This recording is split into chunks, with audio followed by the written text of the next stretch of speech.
Hello and welcome to Saturday. Here we are on the weekend and we're going into day number 6. Today's Saturday, tomorrow's Sunday. We're going to finish up 6 and 7. Finish up through the 9th chapter of Hosea. We're not giving up on Hosea, but we may go into a Christmas devotional week or two. How would that be? That way we would start on that the 14th. That would give us 2 weeks of Christmas-oriented movement through some the biblical Christmas story. We'll set some things right. We'll change some traditions and we'll enhance some all along the way. And so that's something that we can do as we look at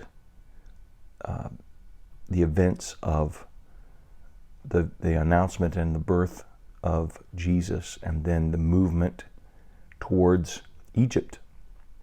Meanwhile, here we are, several 100,000 or so years before the birth of the Lord Jesus Christ, and we're in the time of around 700 BC, which would be 2,720 years before today. Almost 3,000 years ago, this story is being told. And it kind of reminds me of some of those lead-ins to those Disney movies. One of the songs is "Tale as Old as Time." I think that Miss Potts sings that in Beauty and the Beast. Tale as old as time. Well, this is a tale as old as time because it is the reporting or reportage, as some would use the word, upon the nature and activity of humanity. Solomon understood there is nothing new under the sun. We are constantly cycling, circling, moving about this fixed point and rotating. He would not possibly understand this, but I would say this in our modern age, like the earth captured in the orbit of the sun, we continually orbit around a fixed point. Our fixed point is being in a solar system, and so there is a predictability and a repeatability to certain things that we encounter. This has been mistaken for something that's called by the Eastern mystics karma, and I think that's a mistake. I think that comes from a false or wrong worldview. I think that we have a better and more wise worldview within biblical Christianity, and certainly within the roots of Judaism, which underpins everything and provides the foundation and root and trunk into which we are grafted. So I think I'll make no apologies, I think it's a superior system. And so we are going to jump right into the return, Hosea's story, and I get to switch this on the fly this morning. I forgot one thing, and as a result, when I switched it, you only saw the PowerPoint, not me as well. Now, you may prefer that, but it helps me to be looking at this idea in the PowerPoint of the return. So if nothing else, tolerate it because it's helpful to me. The return, Hosea's story, and we're looking here at one single verse in the 9th chapter of Hosea. Because of all their wickedness in Gilgal, I hated them there. Now, the history of Gilgal it was near Jericho. It was on the western side of the Jordan, and it was the first place that the people of Israel camped after they entered in, and the Jordan River was divided.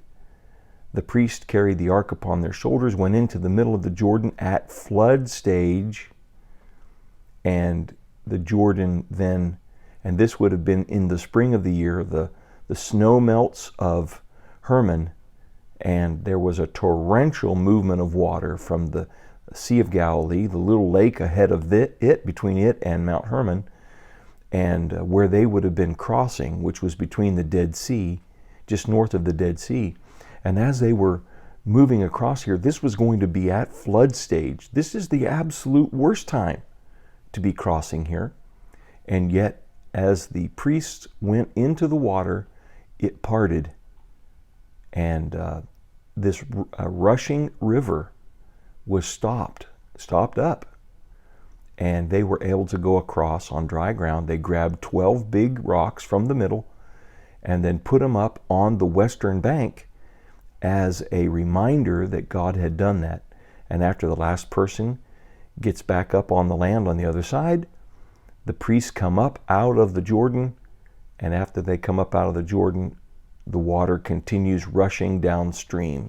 What a tremendous miracle. What an amazing miracle.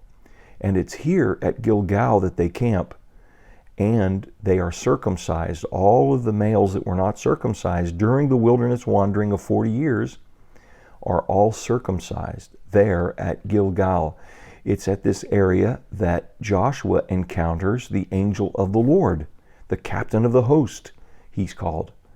And this is a powerful place in the early chapters of Israel's entrance into the land. And now it has been turned into a horribly idolatrous place where the people of Israel are involving themselves in wickedness at Gilgal. He says, because of all their wickedness in Gilgal, I hated them there. Now this idea here of hatred is to begin putting away from oneself. They've become detestable to me. We need some distance. We need some space. I hated them there. Because of their sinful deeds, I will drive them out of my house. Now remember that this idea of a house and a husband and a wife is being played out by Hosea and Gomer.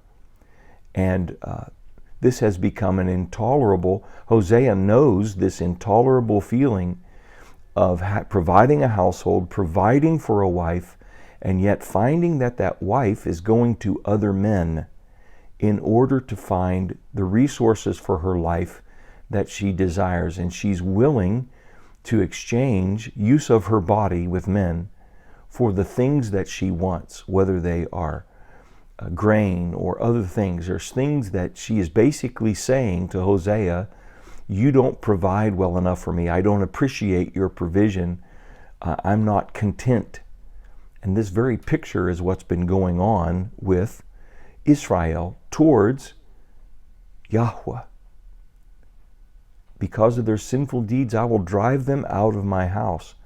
And this is the movement of estrangement, writing a bill of divorcement, putting her out and away. And then he says, I will no longer love them. Now remember the name of the middle child, the girl. The name of the first one is Yetzrael, the Lord shall sow. The next child, he's a male, firstborn son. The second born child is a girl. Her name is Lo Ruchama, meaning not loved. Now we see this prophecy of the children taking place. He's warning them, here's what's going to happen. I will no longer love them. All their leaders are rebellious. I'll no longer tenderly care for them. I will no longer demonstrate my love to them. There's going to be a time of silence. There's going to be a time of separation. Now, let me hasten to add this. This is what they're going to see. This is what they're going to experience.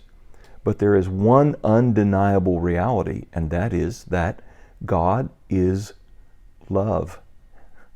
God does not stop loving. He's going to put distance between him and them, and he is going to separate them from him because there is no longer a tolerance for them. His mercy and loving kindnesses are going to have to be put on hold. And he says, I will no longer love them. All their leaders are rebellious. They're untouchable.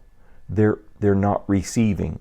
They are hard-hearted. All of their ways have become resistant and rebellious to me. What a picture of what's developing in this nation. But how does that apply to us? We want to be careful that we don't move in hard-heartedness towards the Lord, because that's how it starts. It starts with wanting to get our own way. It starts with not being satisfied with the things of the Lord. It starts by being tempted and drawn away. As James puts it, every man is tempted when he's drawn away by his own lusts and he is enticed. And so we want to stay as far away from this position that's described to us in Hosea 9:15 as we possibly can. We want to stay in relationship with and as close to the favor of the Lord that we can possibly be. And that's why the Apostle Paul says that godliness with contentment is great gain. That's a New Testament concept, but it's based upon the Old Testament occurrences of what happened in the life of Israel. As we look to this, we really want to learn from it. We want to walk wisely before the Lord, not foolishly, as the nation of Israel did and has and continues to do. But instead, we can be wise and return to the Lord with all of our heart, soul, mind, and strength. We can turn and return to Him and remove from our life, and have removed from our life, every trace of a hard heart. Well, the Lord bless you today as you think about that. I just pray that that just kind of soaks into you, that you get to chew on that, munch on that, swallow that, take that in, give it some major thought, and as you walk before the Lord today. The Lord bless you. Have a great day. Hope to see you tomorrow.